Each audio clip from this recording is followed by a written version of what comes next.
আজকে সারাটা দিন ম্যাচ খেলতেছিল। এরকম যদি থাকে হ্যাকার ম্যাচে, প্রতিটা ম্যাচে যদি হ্যাকার করে, একটা না প্রায় 20টার উপরে খেলাম মাইনাস।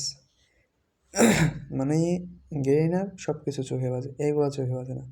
এই যে প্রতিটা ম্যাচে যদি এরকম হ্যাকার আসে, কয়টা মাইনাস খেয়েছি একসাথে, এই জায়গায় তো আছে আপনার 9টার উপরে, ঠিক আছে? তাহলে আজকে সারাটা দিন মাইনাস খাইতে খাইতে শেষ। প্রতিটা যদি ম্যাচে পড়ে হ্যাকার, তাহলে মানুষ গেম প্লে কীভাবে করবে?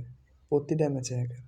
রিজনে যারা থাকে, এই যে রিজনে টপ 1 থেকে শুরু করে 100 পর্যন্ত যত প্লেয়ার আছে সবগুলোই প্যানেল।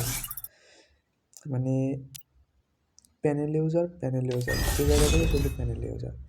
আমরা একটা ম্যাচ খেললে রিপোর্ট দিলে সাথে সাথে ব্লক লিস্টে ফেলাই দেয়। আর এইগুলা কি চোখে বাজে না? আগের সিজনও ছিল গ্র্যান্ড মাস্টারে, এই সিজনও গ্র্যান্ড মাস্টার। মানে রিজনের প্লেয়াররা যারা প্যানেল ইউজ করে তাদের আইডির সমস্যা নেই, আর যারা প্যানেল ইউজ না করে তাদের আইডির প্রবলেম। গেইনার এগুলো চোখে বাজে না। মানে কি বলবো, ভালো মানুষের কোনো মান নাই। এই যে প্রতিটা player hacker, panel user, panel seller, mobile panel, সব প্যানেল ইউজার। মানুষ কি গেম প্লে করবে না?